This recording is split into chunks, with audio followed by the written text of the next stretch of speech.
मिट्टी में मिला देंगे, इनको मिट्टी में मिलाने का काम करेंगे। यूपी सरकार मतलब योगी सरकार, और योगी जी के शासन में बदमाशों की कोई जगह नहीं।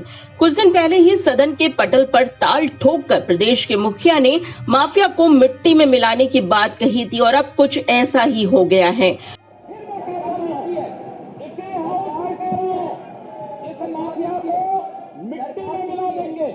सरकार किसी है, सरकार किसी है, दखलत में हो, ये माफिया है, इनको मिट्टी में मिला। वो अतीक जिससे पूरा पूर्वांचल खौफ खाता था, मरने से पहले उसकी आंखों में कानून का खौफ तरे रहा था। बेटे के एनकाउंटर के बाद उसे ना देख पाने का दुख उसकी आंखों में देखकर उन सबको राहत मिली होगी जिनके परिवार को उसने उजाड़ा था, जिनकी जमीनें कब्जाई थी, जिनकी बेटी बहुओं को रोने पर मजबूर कर दिया था। अतीक ने पिछले दिनों खुद कहा था कि हमें अब मिट्टी में मिला दिया गया है, हमें रगड़ा जा रहा है। ये योगी जी का ही राज है जिसमें अपराधी तिल तिल कर अपनी मौत को डर रहा है।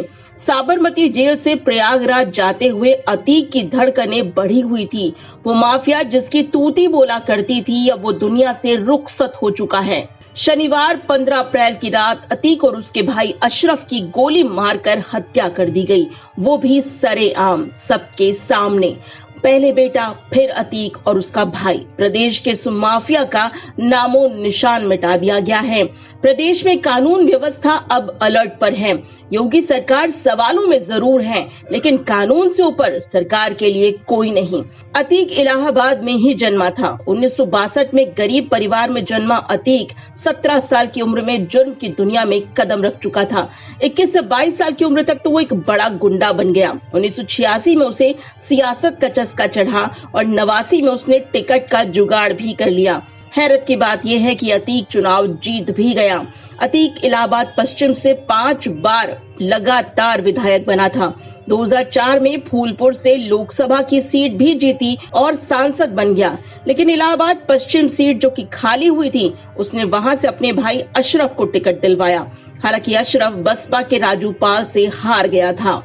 अतीक को यह हार पची नहीं। 2 हमलों में राजूपाल को मारने की कोशिश हुई। पहले में तो वो बच गया, लेकिन 2005 में राजूपाल फायरिंग में मारा गया। 2007 में जब प्रदेश की सरकार बदली और मायावती की पूर्ण बहुमत सरकार आई, तो सपा ने भी अतीक से किनारा कर लिया। अतीक पर मायावती सरकार ने चुन चुनकर गैंगस्टर एक्ट के तहत दर्जनों केस दर्ज किए। बावजूद इसके 2012 में अतीक ने फिर से चुनाव लड़ा, लेकिन इस बार वो हार गया। साल 2014 में सपा ने सुल्तानपुर से अतीक को टिकट दिया, लेकिन पार्टी में ही विरोध के बाद उसे श्रावस्ती के टिकट से संतोष करना पड़ा। साल 2016 में जब सपा का चेहरा बदला और अखिलेश यादव ने कमान संभाली, तो ये भी साफ कर दिया कि अतीक के लिए अब पार्टी में कोई जगह नहीं। इधर अतीक सपा से बाहर हुआ और उधर 2017 में अतीक को अरेस्ट कर लिया गया। तब से अतीक जेल में ही था। फरवरी 2023 में राजूपाल हत्याकांड के एकमात्र गवाह उमेश पाल को भी दिन दहाड़े गोली मारकर हत्या कर दी गई। इसी केस में अतीक के बेटे मोस्ट वांटेड असद का एनकाउंटर हुआ है और अब खुद अतीक अहमद का नाम भी खत्म हो गया है। योगी सरकार, ग्रेट सरकार। ये वीडियो शेयर जरूर कीजिएगा।